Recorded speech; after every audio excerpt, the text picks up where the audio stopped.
ಇದು ಅಫ್ಘಾನದ ವಿಚಾರವಾಗಿ ಸಿಎಂ ಸಿದ್ದರಾಮಯ್ಯನವರು ಕೊಟ್ಟಂತಹ ಸ್ಟೇಟ್ಮೆಂಟ್.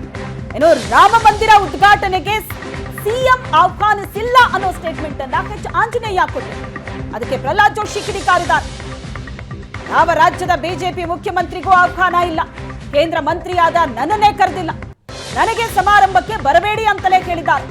ಅಲ್ಲಿ ಜಾಗ ಇಲ್ಲ, ಅಲ್ಲಿನ ವ್ಯವಸ್ಥೆ ಸೀಮಿತವಾಗಿದೆ.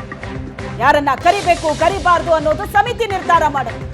ರಾಜಕಾರಣಕ್ಕಾಗಿ ಹೋರಾಟಗಾರರನ್ನ ಅರೆಸ್ಟ್ ಮಾಡಿಸಿದೆ ಈ ಸರ್ಕಾರ. ಸೋನಿಯಾ ರಾಹುಲ್ ಪ್ರೀತಿ ಆಧಾರಕ್ಕೆ ಸರ್ಕಾರವನ್ನ ನಡೆಸ್ತಾ ಇದೆ ರಾಜ್ಯ ಕಾಂಗ್ರೆಸ್ ಅಂತ ಪ್ರಹ್ಲಾದ್ ಜೋಶಿ ಕಿಡಿಕಾರಿದ್ದಾರೆ.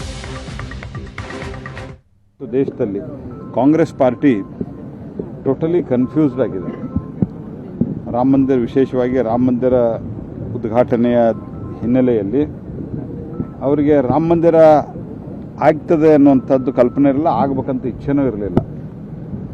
ಹಾಗಾಗಿ ಅವ್ರಿಗೆ ಒಂದು ರೀತಿಯಾದಂಥ ಹೊಟ್ಟೆ ಕಿಚ್ಚು, ಆತಂಕ ಎಲ್ಲವೂ ಶುರುವಾಗಿದೆ.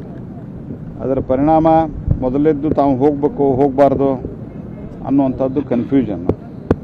ಮಂದಿರ ಉದ್ಘಾಟನೆ ಬಂದಿದೆ, ಹೋಗ್ಬೇಕು ಹೋಗಬಾರ್ದು, ನಾವು ಹೋಗೋದಿಲ್ಲ ಅಂತ ಕೆಲವರು ಸ್ಟೇಟ್ಮೆಂಟ್ ಕೊಡ್ತಾರೆ. ರಾಮನ ಅಸ್ತಿತ್ವದ ಬಗ್ಗೆನೇ ಪ್ರಶ್ನೆ ಮಾಡಿದಂಥವ್ರು ಇವರು. ರಾಮ ಅನ್ನೋದು ಕಾಲ್ಪನಿಕ ಅಂತ ಹೇಳಿದರು ಮತ್ತು ಇದರ ಬಗ್ಗೆ ನಿರ್ಣಯವನ್ನು ಮಾಡಬಾರದು ಅಂತ ಹೇಳಿದರು. ಮತ್ತು ಪ್ರಧಾನಮಂತ್ರಿಗಳು ಯಾಕೆ ಹೋಗ್ತಾ ಇದ್ದಾರೆ ಉದ್ಘಾಟನೆಗೆ ಅನ್ನುವಂಥ ಪ್ರಶ್ನೆ ಮಾಡಿದರು.